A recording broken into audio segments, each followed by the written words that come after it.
Hello friends, welcome back to my class. जैसा कि आप जानते हैं हम हमारे आई लर्न जो कि हमारा RSCIT बेस्ड एक पोर्टल है उसके पर जो भी हमारी बुक्स हैं उनको कवर करते जा रहे हैं। प्रीवियस की वीडियोस में मैंने आपको चैप्टर नंबर 4 तक अपने RSCIT जो कि आपका कोर्स है उसकी वीडियोस अपलोड कर दी है और उसी वीडियोस में ही मैंने आपको बताया कि कहाँ कहाँ आपके इंपॉर्टेंट टॉपिक्स और कहाँ कहाँ आपके क्वेश्चंस आपके एग्जाम्स में वहाँ से आ सकते हैं।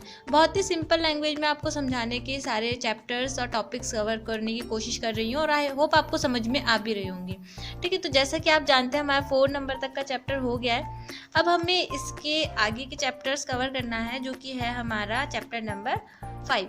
तो प्रीवियस की वीडियो से अभी तक का तो आप लोगों का कवर हो ही गया होगा। ठीक है, कि हमारा चैप्टर नंबर 4 क्या कह रहा है और हमारा चैप्टर नंबर 5 क्या कह रहा है। ठीक है, तो आज हम हमारे चैप्टर नंबर 5 को स्टार्ट करेंगे। चैप्टर नंबर 5 काफ़ी इम्पॉर्टेंट है। आजकल जो ट्रेंड चल रहा है उसके अकॉर्डिंग चैप्टर नंबर 5 बहुत ही इम्पॉर्टेंट है आपके एग्ज़ाम्स के लिए, आपकी लाइफ के लिए, है ना। और आपको क्या क्या ध्यान रखने होते हैं डिजिटल पेमेंट्स में, कैसे कैसे आप डिजिटल पेमेंट कर सकते हैं, उन सब का चैप्टर नंबर 5 में हमारा इंक्लूड करा गया है। तो चलिए स्टार्ट करते हैं चैप्टर नंबर 5 जिसका नेम है आपका डिजिटल भुगतान और प्लेटफॉर्म्स, यानी digital payments and platforms. I hope आप में से बहुत से स्टूडेंट ऐसे होंगे जो एट प्रेजेंट किसी न किसी डिजिटल प्लेटफॉर्म का यूज़ कर रहे हैं ट्रांजैक्शन करने के लिए।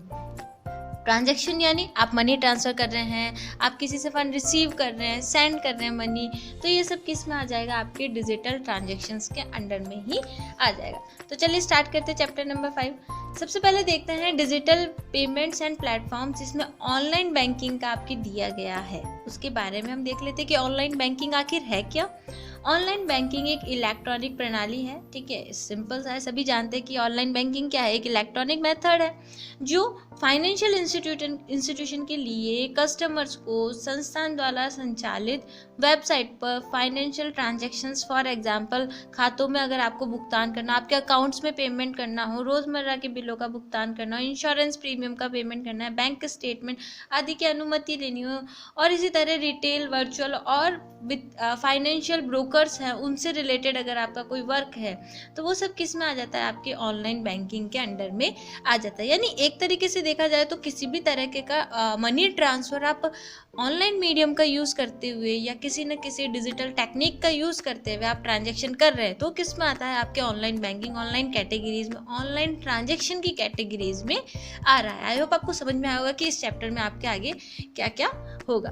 नेक्स्ट आता है यह इंटरनेट बैंकिंग, नेट बैंकिंग, ई बैंकिंग या वर्चुअल बैंकिंग के रूप में भी जाना जाता है। इंटरनेट बैंकिंग जैसा कि इंटरनेट का यूज़ करते हुए आप बैंकिंग के ट्रांजैक्शंस कर रहे हैं वो, नेट बैंकिंग नेटवर्क का यूज़, या फिर इलेक्ट्रॉनिक बैंकिंग और वर्चुअल बैंकिंग के रूप में इस नेम से ये जाना जाता है।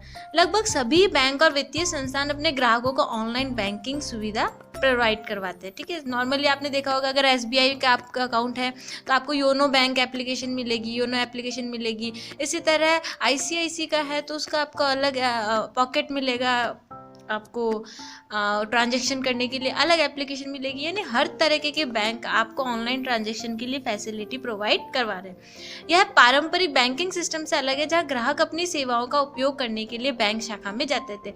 हम सभी जानते हैं पहले हमें क्या करना होता था, बैंक में जाना होता था अपनी चेकिंग, अपनी डिटेल्स चेक करने के लिए या ट्रांजैक्शन करने के लिए। बट आज क्या हो गया है, आप घर बैठे बैठे एक ही टाइम पे आप क्या कर सकते हैं, मनी सेंड भी कर सकते हैं, रिसीव भी कर सकते हैं। कोई और अगर आपको कहीं का पेमेंट करना हो, इलेक्ट्रिसिटी बिल का पेमेंट करना हो या कोई बिल पेमेंट करना हो, जो भी हो, आप घर बैठे बैठे इन सर्विसेज का यूज़ कर पा रहे हैं। तो ये ट्रेडिशनल जो भी बैंकिंग सिस्टम्स है उससे काफ़ी अलग है। आपको यहाँ बैठे हैं और फॉरेन में अपने फ्रेंड के या फिर आपके किसी दूसरे प्लेस पर आपका फ्रेंड बैठा है और उसने आपसे कुछ मनी ट्रांसफ़र करने के लिए कहा, तो पहले तो आपको बैंक में जाना पड़ता था, बट अब एट प्रेजेंट बैंक में ना जाके आप कहाँ जाते हैं, डायरेक्ट अपने मोबाइल के थ्रू भी क्या कर सकते हैं, उन्हें मनी ट्रांसफ़र कर सकते हैं। तो ये काफ़ी पुरानी परंपराओं को क्या कर रहा है, बदल रहा है। इंटरनेट बैंकिंग का उपयोग करने के लिए एक ग्राहक को फाइनेंशियल इंस्टीट्यूशन के साथ पंजीकरण, रजिस्ट्रेशन कर क्रेडेंशियल प्राप्त करने होते हैं। वही अगर आप SBI का भी इंटरनेट बैंकिंग का यूज़ करना चाहते हो तो आपको सबसे पहले फाइनेंशियल इंस्टीट्यूशन यानी बैंक होगी, उससे आपको क्रेडेंशियल प्राप्त करने होंगे, यानी आपके पास एक यूज़र ID होनी चाहिए, लॉगिन ID होना चाहिए, पासवर्ड होना चाहिए। उससे पूरा जब तक आप ये क्रिएट नहीं करेंगे तब तक आप इंटरनेट बैंकिंग का यूज़ नहीं कर पाएंगे। तो वही है, आपके पास क्रेडेंशियल होने चाहिए, उसके बाद ही आप इंटरनेट बैंकिंग का यूज़ कर सकते हैं। इनमें सामान्यतः यूज़र ID, जो कि यूज़र की अपनी एक ID होती है, यूज़र का नेम और पासवर्ड और कस्टमर ऑथेंटिकेशन के साथ अन्य क्रेडेंशियल भी शामिल होते हैं, यानी ये सभी इसमें क्या होते हैं, इंक्लूड्स होते हैं।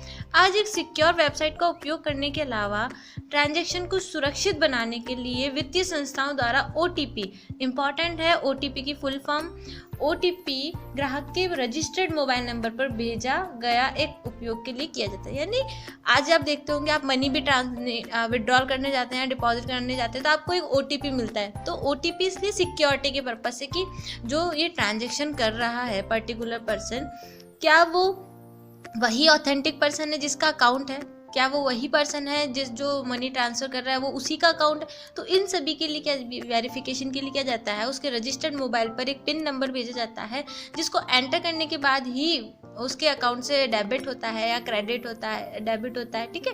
तो ये सब चीज़ें एक वेरिफिकेशन के लिए, सिक्योरिटी के पर्पज़ से आपके OTP सेंड किया जाता है आपके मोबाइल नंबर्स पे। आपने काफ़ी टाइम देखा होगा OTP आया। OTP के केस में ये आपको ध्यान रखना होता है कि OTP आप जब तक सामने वाले पर्सन को एकदम अच्छे से नहीं जानते OTP शेयर्स ना करें अपने, है ना। ये काफ़ी उसमें आते हैं कि अगर OTP शेयर कर दे तो आपके अकाउंट से मनी भी ट्रांसफ़र हो जाती है और आपको पता भी नहीं चलता। इसलिए ध्यान रखने वाली बात यह है कि कभी भी अपने OTP किसी को शेयर ना करें। नेक्स्ट आता है, इंटरनेट बैंकिंग का उपयोग करने के लिए एक ग्राहक को संबंधित फाइनेंशियल इंस्टीट्यूशन की वेबसाइट पर जाना होता है, जहां आवश्यक जानकारियां प्रदान कर ग्राहक सभी आवश्यक सेवाओं का लाभ ले सकते हैं। यानी अपनी डिटेल्स एंटर करने के बाद आप बैंक की इंटरनेट सर्विसेज का आप यूज़ कर सकते हैं। आमतौर पर ये वित्तीय संस्थान ग्राहकों द्वारा किए गए ट्रांजैक्शन से संबंधित SMS और ईमेल ग्राहकों को भेजते हैं। आप जो भी ट्रांजैक्शन कर रहे हैं उसके लिए आपको SMS और ईमेल्स भी ये बैंक्स भेजते हैं। जैसे आपका अगर ट्रांजैक्शन हो रहा है, विड्रॉल हो रहा है या क्रेडिट हो रहा है आपके अकाउंट से, तो देखा होगा आपने SMS मिल जाता है। उसी तरह कई बार मेल्स पर भी आपको इन ट्रांजैक्शंस की डिटेल्स सेंड की जाती है कि ये पर्टिकुलर जो ट्रांजैक्शन किया गया है वो आपने ही करा है, आप भी ये वेरिफिकेशन कर लें। इसलिए क्योंकि कई बार क्या होता है, कोई आपके अकाउंट से कोई और मनी ट्रांसफ़र कर रहा होता है और फिर आपके अकाउंट पे मैसेज आता है और आपने वो नहीं करा, तो उस केस में आप क्या उसके खिलाफ एक्शन कर सकते हैं कि कोई समवन पर्सन है जो कि हमारे अकाउंट्स का यूज़ कर रहा है, ठीक है। तो ये सब सिक्योरिटी के रूप में, आई होप ऑनलाइन बैंकिंग के बारे में आपको समझ में आया होगा। नेक्स्ट आता है, ऑनलाइन बैंकिंग के बेनिफिट्स क्या क्या हैं। देखिए, एक तो हम जानते हैं कि ये जो है सर्विस आपको 24/7 मिलती है। एक ट्रांजैक्शन पर लागत कम आती है, कॉस्ट कम लगती है, कम समय की लागत, बहुत ही कम टाइम में आपका ट्रांजैक्शन हो जाता है, सिक्योर रहता है आपका मनी, है ना। आपने फटाक से अपने पासवर्ड एंटर करने हैं तभी जाके आपका ट्रांसफ़र हो पाएगा। पैसे तुरंत सही जगह ट्रांसफ़र कर दिए जाते हैं। अगर आपने डिटेल सही एंटर करी हैं तो आपका फंड जल्दी से उस पर्सन के अकाउंट में क्या हो जाएगा, ट्रांसफ़र हो जाएगा।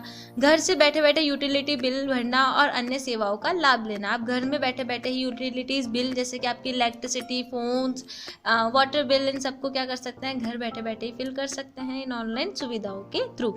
यानी हमारे आज के टाइम में बहुत ही ज़्यादा मेजर रोल प्ले कर रहा है, क्योंकि आपने देखा होगा आप ऑनलाइन शॉपिंग भी करते हैं तो आप क्या करते हैं, ऑर्डर करते हैं और डायरेक्ट अपना वहाँ पे मनी ट्रांसफ़र कर देते हैं, पेमेंट कर देते हैं, ठीक है। तो इसमें काफ़ी यूज़फुल आपके रह रहा है ऑनलाइन प्लेटफॉर्म या ऑनलाइन ट्रांजैक्शन, ठीक है। ऑनलाइन बैंकिंग के माध्यम से सेवाएं, सर्विसेज थ्रू ऑनलाइन बैंकिंग से आप कौन कौन सी सर्विसेज का यूज़ ले सकते हैं। आज बैंक की लगभग सभी सेवाएं जो कि पारंपरिक बैंकिंग के साथ उपलब्ध है, उन्हें ऑनलाइन बैंकिंग के माध्यम से भी एक्सेस किया जा सकता है। वही सर्विसेज जो बैंक की आपने देखी होगी ना, आप बैंक में जाके वर्क करके आते थे, वो अब ऑनलाइन आपको प्लेटफॉर्म पर भी मिल जाती है। जैसे कि आपका आधार ऑथेंटिकेशन के जरिए बैंक अकाउंट खोलना, तो बैंक अकाउंट खोलना भी आप ऑनलाइन सर्विस सर्विसेज के थ्रू कर सकते हैं। अपने खाते की बैलेंस इंक्वायरी स्टेटमेंट देखना, वो भी आप ऑनलाइन मेथड का यूज़ कर सकते हैं। आपके अकाउंट की डिटेल डालें और आप व्यू बैलेंस करेंगे तो आपको बैलेंस बता देगा। आपने खाते से किसी और खाते में धन ट्रांसफ़र करा है, फंड ट्रांसफ़र करा है, उसकी डिटेल करना है या नहीं करना, उसकी डिटेल्स भी आपको यहाँ पे मिल जाएगी। एफडी और अन्य इन्वेस्टमेंट्स करना और उनका मैनेजमेंट करना, आपके फिक्स डिपॉजिट या इन्वेस्टमेंट करना और उन्हें मैनेज करना भी आपके ऑनलाइन बैंकिंग के थ्रू दी जाने वाली सर्विसेज में आता है। Utility bill, telephone, mobile, credit card, इनका भुगतान पेमेंट करना भी आपका ऑनलाइन सर्विसेज के थ्रू आप इनका यूज़ भी कर सकते हैं। यूटिलिटीज़ बिल जैसा कि मैंने बताया, इलेक्ट्रिसिटी, वाटर बिल, इन सब का, या मोबाइल का बिल पे करना हो, क्रेडिट कार्ड का पेमेंट करना हो, तो आप ये सब ऑनलाइन बैंकिंग के थ्रू कर सकते हैं। डिमांड ड्राफ्ट, चेक बुक के लिए रिक्वेस्ट करना, चेक का पेमेंट करना, या अपने डेबिट कार्ड, क्रेडिट कार्ड को ब्लॉक करना, अनब्लॉक करना, ये सब सर्विसेज आप ऑनलाइन बैंकिंग के थ्रू ले सकते हैं। आजकल हर चीज़ आप ऑनलाइन बैंकिंग का यूज़ करते हुए कर सकते हैं। आपके पास चेक बुक अगर आपको मंगवानी है तो आप उसके लिए भी रिक्वेस्ट यहाँ पे जनरेट कर सकते हैं। डेबिट कार्ड पिन रीजनरेशंस के लिए रिक्वेस्ट करना, आपको पिन रीजनरेट करवाना है तो उसकी रिक्वेस्ट भी आप ऑनलाइन सर्विसेज के थ्रू कर सकते हैं, है ना। तो काफ़ी यह है कि आप घर बैठे बैठे अपने ऑनलाइन पोर्टल का यूज़ करते हुए अपनी डिटेल्स देख सकते हैं, चेक कर सकते हैं। कोई चेंज करवाने हो तो वो भी आप करवा सकते हैं। ठीक है, तो समझ में आए होगी आपको ऑनलाइन बैंकिंग के माध्यम से कौन कौन सी सर्विसेज ली जा सकती है। नेक्स्ट आता है खाता खोलने जाने की प्रक्रिया। देखिए, अब आप सभी समझदार होंगे कि एक बैंक में अकाउंट कैसे खुलता है ना। नॉर्मली आप अपनी आइडेंटिटी प्रूफ लेके जाते हैं। फॉर एग्जांपल आपका आधार कार्ड, आपका ड्राइविंग लाइसेंस, आपकी मार्कशीट की फ़ोटोकॉपीज़, आपकी फ़ोटो होती है, या और भी इसी तरह के आपकी कास्ट सर्टिफिकेट होता है ना। ये सारी डिटेल्स आपके डॉक्यूमेंट्स के अंडर में आती है ना। तो आप क्या करते हैं, अभी तो मैं वर्बली बता रही हूँ, फिर हम देख लेते हैं क्या है ना। आप इन सभी डॉक्यूमेंट्स के साथ बैंक में जाते हैं। बैंक वाले आपको क्या देते हैं, एक फॉर्म देते हैं। उस फॉर्म को आप फिल करते हैं, जो भी उसमें डिटेल्स पूछी जाती है, और उसके बाद आप वहाँ पे सबमिट करवा देते हैं अपने डॉक्यूमेंट्स के साथ। फिर बैंक वाले कुछ दिनों बाद आपको, या फिर उसी दिन या एक दिन बाद आपको क्या दे देते हैं, अकाउंट नंबर दे देते हैं, उसके साथ पासबुक दे देते हैं। इस तरह से आप एक अकाउंट ओपन करवा सकते हैं। वही प्रोसेस यहाँ पे लिखी हुई है, जो मैंने अभी आपको बताई, वही प्रोसेस यहाँ पे process of opening an account के बारे में बताया गया है। एक बैंक खाता खोलने के लिए आपको सबसे पहले उस खाते के प्रकार को तय करना होगा। कौन सा अकाउंट खुलवाना चाहते हैं, सेविंग अकाउंट खुलवाना चाहते हैं, कोई और अकाउंट खुलवाना चाहते हैं, करंट अकाउंट, रिकरिंग अकाउंट, तो वो आपको आपके फॉर्म के टाइम पे ही सेलेक्ट करना होगा कि आप कौन सा अकाउंट ओपन करवाना चाहते हैं। एक बार फैसला करने पर आप निकटतम बैंक शाखा, जैसा कि मैंने बताया, बैंक में जाएंगे। बैंक में जो फॉर्म होता है उसमें भरने की सहायता करते हैं बैंक के अधिकारी, है ना। जो भी आपके वहाँ पे होगा सामने पर्सन, वो आपको हेल्प भी कर देगा आपका फॉर्म फिल करने में, और आपको शाखा के एक बैंक खाता खोलने के लिए विभिन्न आवश्यक दस्तावेजों के बारे में भी सूचित कर देगा। ठीक है, या तो आप पहले वहाँ से जाके पता कर लेते हैं, या फिर वो आपको बाद में भी बता देते हैं। कोई ज़्यादा इसमें प्रॉब्लम्स नहीं होती अकाउंट खोलने में। अब बात आती है जनधन खाता, है ना। प्रधानमंत्री जनधन योजना भारत सरकार द्वारा अगस्त 2014 में शुरू की गई एक राष्ट्रीय योजना है।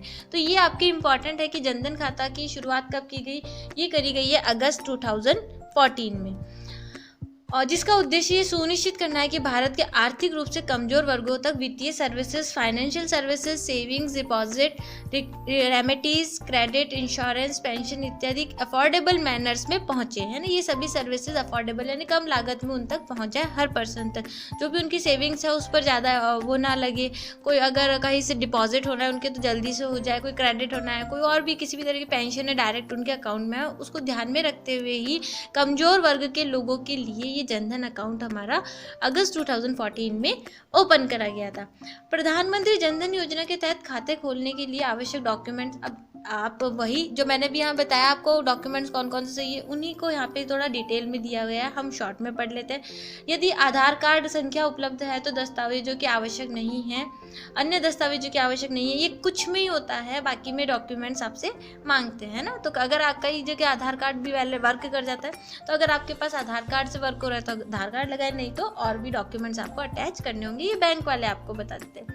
यदि पता बदल गया है तो वर्तमान पते का सेल्फ सर्टिफिकेशंस पर्याप्त है। अगर आपका एड्रेस बदल गया है तो आप सेल्फ सर्टिफिकेशन भी दे सकते हैं कि मेरा ये एड्रेस है।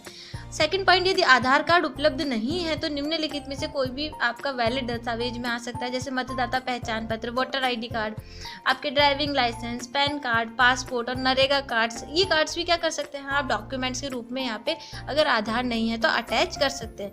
आधार इसलिए बताया गया क्योंकि आधार में क्या होता है, हमारी सारी डिटेल्स रहती है, इस कारण अगर केवल आधार है तो केवल आधार भी वर्क करेगा, अदरवाइज आप इन डॉक्यूमेंट्स को भी क्या कर सकते हैं, अटैच कर सकते हैं। यदि इन दस्तावेजों में आपका पता शामिल है तो यह पहचान का सबूत और पता आइडेंटिटी एंड एड्रेस प्रूफ दोनों के रूप में काम कर सकता है। यदि किसी व्यक्ति के पास ऊपर उल्लेखित आधिकारिक ऑफिशियली वैलिड डॉक्यूमेंट्स नहीं है लेकिन उसे बैंकों द्वारा लो रिस्क के रूप में वर्गीकृत किया गया है तो वह निम्नलिखित डॉक्यूमेंट्स में से किसी एक को जमा कर सकता है। अगर ये डॉक्यूमेंट्स नहीं है तो बैंक ने अगर उन्हें बताया कि आप कुछ और डॉक्यूमेंट्स भी ऐड कर सकते हैं तो वो आप यहाँ पे बताए गए हैं उनको भी ऐड कर सकते हैं। स्टैट्यूटरी रेगुलरिटी, अभी तो नहीं हुई, ऑनलाइन है। हाँ। स्टैट्यूटरी रेगुलेटरी अथॉरिटी सार्वजनिक क्षेत्र के उपक्रम, public sector undertakings, schedule commercial banks और पब्लिक फाइनेंशियल इंस्टीट्यूशन द्वारा आवेदक की तस्वीर के साथ जारी आइडेंटिटी कार्ड से आप ये आइडेंटिटी कार्ड्स भी क्या कर सकते हैं, इसमें अटैच कर सकते हैं। या फिर व्यक्ति की एक विधिवत रूप से सत्यापित अटेस्टेड फोटो के साथ एक गजेटेड ऑफिसर्स द्वारा जारी किया गया पत्र भी आप इसमें अटैच कर सकते हैं। यानी इन डॉक्यूमेंट्स के साथ क्या कर सकते हैं, आप अपना अकाउंट ओपन करवा सकते हैं, जनधन अकाउंट या फिर और भी जो भी बैंक्स में आप ओपन करवाना चाहते हैं उसकी रिक्वायरमेंट के अकॉर्डिंग आप वहाँ पे क्या कर सकते हैं, अपना अकाउंट ओपन कर सकते हैं। अब बात आती है भामाशाह सक्षम बैंक खाता की। ठीक है, तो भामाशाह योजना की पहल 2008 में की गई थी। ठीक है, जैसा कि यहाँ पे बताया गया है भामाशाह योजना की पहल कब की गई थी, 2008 में की गई थी। राजस्थान सरकार द्वारा सीधे लाभ हस्तांतरण है ना, डायरेक्ट बेनिफिट ट्रांसफर प्रदान करने के उद्देश्य से। यह देश की सब अपनी तरह का पहला प्रयास था। ठीक है, ये पहला प्रयास था, सबसे पहले राजस्थान ने ही भामाशाह योजना को स्टार्ट करा था। इस योजना का उद्देश्य फाइनेंशियल इंक्लूजन्स, विमेन एम्पावरमेंट और एफिशिएंट सर्विस डिलीवरी है। तो इस योजना का जो मेन पर्पस था वो फाइनेंशियल वित्तीय समावेशन, फाइनेंशियल इंक्लूजन्स, यानी जैसे गवर्नमेंट के थ्रू कोई भी अगर स्कॉलरशिप या कुछ आ रहा है तो डायरेक्ट बेनिफिशियरी के अकाउंट में जाए, है ना। और विमेन एम्पावरमेंट, अब हम जानते हैं भामाशाह अकाउंट हमारे विमेन्स के नेम पर ही बनता था, तो विमेन एम्पावरमेंट को बढ़ावा देने के लिए इसका बनाया गया था।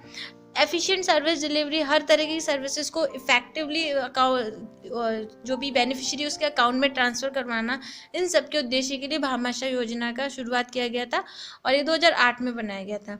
यह ट्रांसपेरेंट तरीके से टारगेट बेनिफिशियरी को कैश और नॉन कैश लाभों को स्थानांतरित करने के लिए एंड टू एंड सेवा डिलीवरी प्लेटफॉर्म है। ठीक है, ये आपके चाहे वो कैश हो या नॉन कैश से रिलेटेड कोई भी आपके ट्रांजेक्शन हो, उन्हें आप तक पहुंचाने का, बिना किसी मीडिएटर के डायरेक्ट आपके अकाउंट तक आप तक पहुंचाने का प्लेटफॉर्म प्रोवाइड करवाता है। पहले क्या होता था, बीच में मीडिएटर्स होते थे, तो आधी जो भी स्कॉलरशिप या जो भी होता था वो बीच में मीडिएटर्स ले लेते थे, तो कहीं ना कहीं इश्यू हो जाते थे। तो उन सबको कवर करते हुए ही इसको बनाया गया। यह योजना वित्तीय समावेशन का एक पारिवारिक आधिकारिक कार्यक्रम है जहां प्रत्येक परिवार को भामाशाह कार्ड जारी किया गया है। यह कार्ड कोर बैंक से खाते से जुड़ा होता है जो परिवार के मुखिया यानी घर की महिला के नाम पे होता है। जैसा कि मैंने बताया, कार्ड बायोमेट्रिक पहचान और कोर बैंकिंग का प्रयोग करता है। ये इंपॉर्टेंट है वैसे तो कि कार्ड किस किस का यूज़ करता है। एक तो बायोमेट्रिक आपका पहचान और आपके कोर बैंकिंग, कोई सा भी एक बैंक जो कि आपके इससे कार्ड से अटैच हो। भामाशाह कार्ड के माध्यम से कई कैश बेनिफिट्स का उपयोग किया गया है और उन्हें लाभार्थियों के खातों में सीधे स्थानांतरित किया जा सकेगा। ठीक है, ये इसके मेन पर्पस है। गैर नकद लाभ सीधे हकदार लाभार्थियों को दिया जाएगा। अगर नॉन कैश आपका कोई बेनिफिट्स है वो डायरेक्ट लाभार्थियों को दिया जाएगा। भामाशाह योजना में रजिस्ट्रेशन आप दोनों मेथड्स के थ्रू करवा सकते हैं, ऑफलाइन भी और ऑनलाइन तरीके से। ऑनलाइन नामांकन नियमित कियोस्क या भामाशाह पोर्टल के माध्यम से किया जा सकता है। ठीक है, यानी आप इसका पोर्टल ओपन करके इस पर रजिस्ट्रेशन कर सकते हैं भामाशाह के लिए। बट अभी क्या है कि भामाशाह की जगह हमारा दूसरा कार्ड आ गया है, जन आधार कार्ड, तो वो हमारे राजस्थान में वैलिड है, बट अभी तक इस बुक में आपके अपडेट नहीं हुआ है। तो हम तो केवल इस बुक के अकॉर्डिंग अभी थोड़ा इससे रीड कर रहे हैं, बाकी ये भामाशाह अभी इम्पॉर्टेंट नहीं है आपके RSCIT के एग्ज़ाम में। आधार नंबर के साथ भामाशाह नामांकन किया जा सकता है यदि आधार नंबर नागरिक द्वारा के पास उपलब्ध नहीं है तो आधार पंजीकरण करवाने और अपडेट करने के लिए चयनित त्रिमित्र कियोस्क की पर सुविधाएं उपलब्ध है ना। अगर आप अपने आधार में अपडेट करवाना चाहते हो तो आपके नियर बाय एक सेंटर्स होंगे जो कि आधार अपडेट्स की आपको फैसिलिटी प्रोवाइड करवाते हैं, आप उनका यूज़ भी कर सकते हैं अपने आधार में डिटेल्स अपडेट करवाने के लिए। ठीक है, तो भामाशाह देखिए अभी इम्पॉर्टेंट नहीं है क्योंकि कांग्रेस की हमारी गवर्नमेंट है, मैं गवर्नमेंट का कुछ नहीं कहूँगी, सॉरी, जो भी हमारे अभी है गवर्नमेंट है, तो उन्होंने भामाशाह की जगह जन आधार कर दिया। तो ये जो सर्विसेज है सारी शायद जन आधार में आपकी क्या कर दी गई, कन्वर्ट कर दी गई है। तो भामाशाह ना कि आपसे क्वेश्चन जन आधार का पूछा जा सकता है जो कि भामाशाह का ही एक रिप्लेसमेंट है। ठीक है, एक न्यू आईडी आपको वहाँ पे मिल जाएगी, जैसे भामाशाह में मिलती है उसी तरह आपको जन आधार में भी एक आईडी मिल जाएगी और वही सर्विसेज आपको ऑलमोस्ट उसमें मिल जाएगी लगभग। अब नेक्स्ट आता है हमारा जो टॉपिक था ऑनलाइन डिजिटल भुगतान पद्धतियाँ और प्लेटफॉर्म। देखिए जो मैं अभी बताऊंगी आपको क्रेडिट कार्ड का, वही ऑप्शंस आपके डेबिट कार्ड पे है, वही ऑप्शंस आपके इंटरनेट बैंकिंग में है और वही ऑप्शंस आपके रुपए कार्ड में है। तो मैं एक का आपको डिटेल में अच्छे से बता दूंगी, आप समझ जाइएगा और फिर बाकियों का आपको खुद को पढ़ना होगा। ठीक है, क्योंकि एक ही चीज़ को रिपीट करने से कोई फ़ायदा नहीं है। ऑनलाइन डिजिटल भुगतान पद्धति या प्लेटफॉर्म एक डिजिटल पेमेंट प्रणाली ऑनलाइन ट्रांजैक्शन के लिए इलेक्ट्रॉनिक भुगतान की स्वीकृति प्रदान करती है। डिजिटल भुगतान देखिए यानी क्या कह रहा है, ये डिजिटल भुगतान ट्रांजैक्शन करने के लिए आप इलेक्ट्रॉनिक मीडियम का यूज़ करते हैं, वो सब किस में आ जाता है, हमारे ऑनलाइन या डिजिटल पेमेंट के अंडर में आ जाता है। Digital payment debit card, credit card, net banking, mobile wallet और अन्य कई मोड से किए जा सकते हैं। आप डेबिट कार्ड का यूज़ कर सकते हैं जिसे आप ATM कार्ड कहते हैं, क्रेडिट कार्ड का यूज़ कर सकते हैं या नेट बैंकिंग का यूज़ भी कर सकते हैं। मोबाइल वॉलेट यानी मोबाइल्स में कई ऐसी एप्लीकेशंस होती है जिनके थ्रू आप पेमेंट करते हैं और भी ऐसे मोड है जिनके थ्रू आप क्या कर सकते हैं, डिजिटल पेमेंट कर सकते हैं। भारत में कई डिजिटल भुगतान प्लेटफॉर्म्स हैं और भुगतान गेटवे उपलब्ध हैं जो ऑनलाइन डिजिटल भुगतान सुविधा प्रदान करते हैं। इन डिजिटल भुगतान प्लेटफॉर्म्स भुगतान गेटवे को मर्चेंट्स द्वारा एकीकृत किया जाता है ताकि ग्राहक आसानी से भुगतान और वस्तु और सेवाओं की खरीद या भुगतान विधियों द्वारा लाभ उठा सके।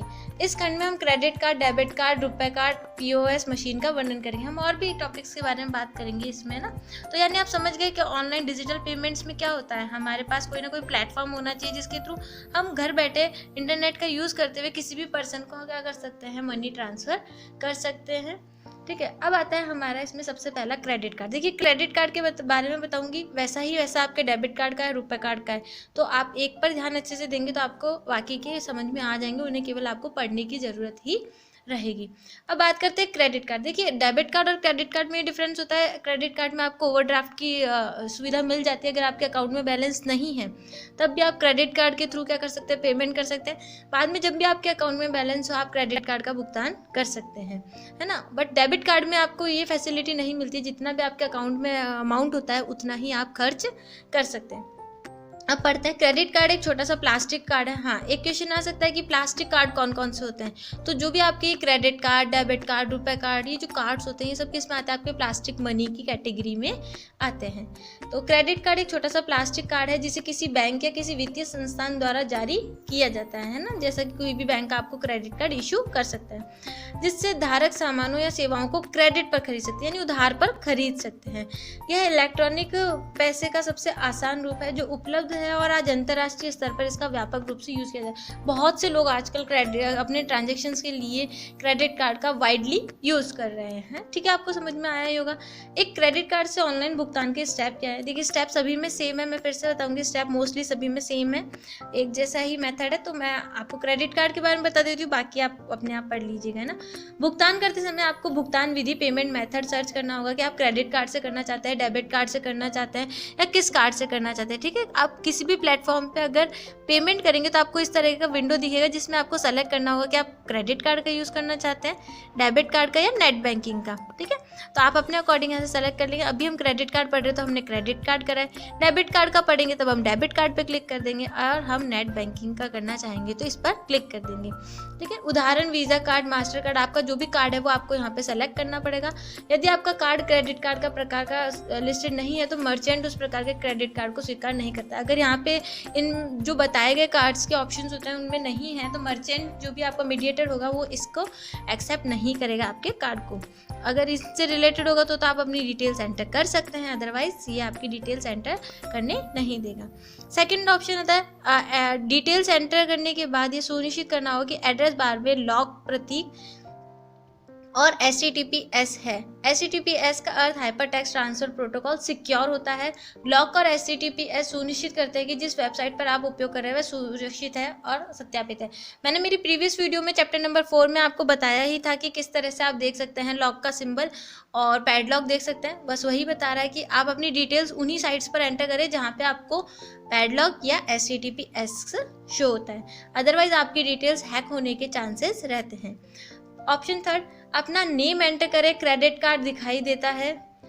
यह सत्यापित करने के लिए कि आपने अपना नाम सही ढंग से दर्ज किया है, क्रेडिट कार्ड को देखें और इसके बाद क्रेडिट कार्ड की जानकारी दर्ज करें, क्रेडिट कार्ड्स की डिटेल एंटर करें। For example credit card number जो कि आपका 16 डिजिट्स का होता है, एक्सपायरी डेट, CVV नंबर, और आपके क्रेडिट कार्ड के बाद कार्ड के पीछे जो 3 अंकों की सुरक्षित कोड होता है वो आपको इसमें एंटर करना होता है। ये डिटेल्स एंटर करने के बाद नेक्स्ट स्टेप आता है अपने क्रेडिट कार्ड के लिए बिलिंग पता दर्ज करें, यानी बिलिंग एड्रेस क्या रखना चाहते हैं आप अपने क्रेडिट कार्ड का, वो एड्रेस एंटर करेंगे।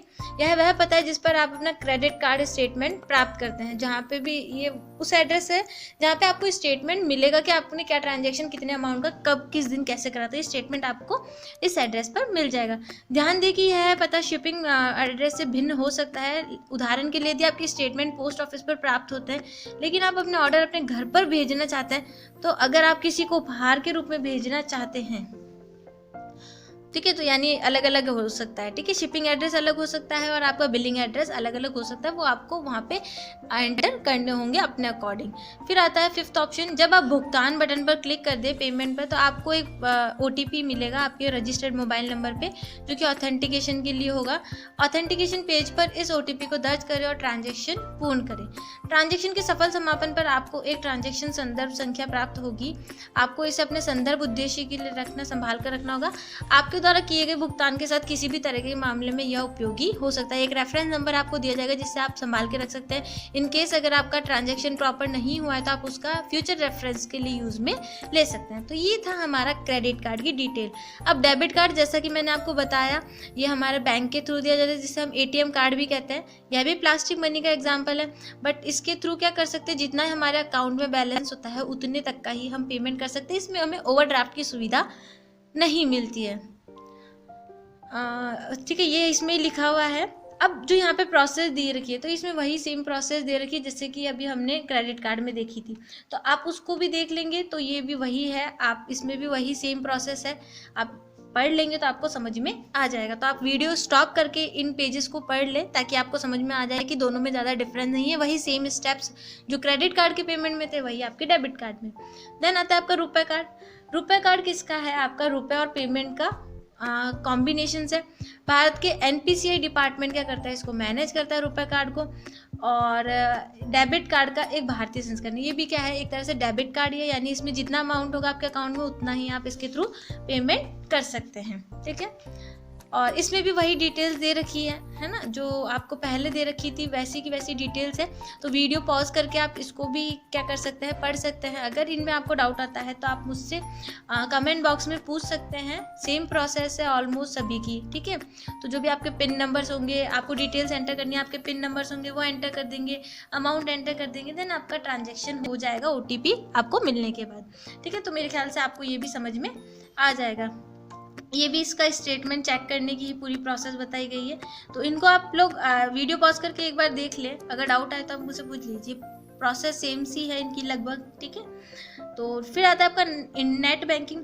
नेट बैंकिंग ये आपको बैंक के थ्रू दी जाती है। अगर आपका जिस भी बैंक में अकाउंट है ना, तो उसके थ्रू जो आपको सर्विसेज दी जाएगी वो आपके नेट बैंकिंग में आता है। आपके बैंक इंटरनेट बैंकिंग सेवा का उपयोग भारत में सबसे लोकप्रिय भुगतान विधियों में से एक है। या डेबिट कार्ड द्वारा की गई खरीद की ही समान है, सिवाय इसके कि आप इंटरनेट बैंकिंग खाते में लॉगिन करके भुगतान करते हैं। इस मामले में भी आपके द्वारा खरीदारी करने के बाद राशि तुरंत आपके बैंक अकाउंट से काट ली जाती है ना। इसमें आपको लॉगिन करना होता है जिस भी बैंक का आपके अकाउंट है। जैसे यहाँ पे देखिए पेमेंट में आपको आपने क्या सेलेक्ट करा, बैंक को सेलेक्ट करा, फिर बैंक के बाद आप इसमें आपको यूज़र आईडी और पासवर्ड पूछा जाएगा। ठीक है, यूज़र आईडी और पासवर्ड देखिए इसमें भी वही प्रोसेस है सेम। आप सबसे पहले बैंक को सेलेक्ट करेंगे, ये देखेंगे कि HTTPS है, पैडलॉक है या नहीं है। फिर आपको अपनी डिटेल्स यूज़र आईडी और पासवर्ड वहाँ पे एंटर करना होगा। यूज़र आईडी और पासवर्ड एंटर करने के बाद एक OTP आपके मोबाइल पर आएगा, आपको वो OTP एंटर करना होगा। OTP एंटर करने के बाद जितना भी अमाउंट आप ट्रांसफ़र करना चाहते हैं वो अमाउंट ट्रांसफ़र टाइप कर देंगे। फिर आपके पास एक OTP आएगा, वो OTP एंटर करने के बाद आपका सक्सेसफुली ट्रांसफ़र हो जाएगा। किसके थ्रू? आपके इंटरनेट बैंकिंग के थ्रू। तो आपने आज की वीडियोस में ऑनलाइन बैंकिंग के बारे में सीखा, डेबिट कार्ड क्या होता है, क्रेडिट कार्ड क्या होता है, रुपए कार्ड कौन सा है, और इंटरनेट बैंकिंग के थ्रू आप ट्रांजैक्शन कैसे कर सकते हैं, वो आपने आज की वीडियो में देख लिया। तो आज की क्लास में फ्रेंड्स इतना ही। नेक्स्ट वीडियो में हम चैप्टर नंबर 5 के रिमेनिंग टॉपिक्स को कवर कर लेंगे। तो तब तक के लिए goodbye, take care and thanks for watching my video. Thank you once again.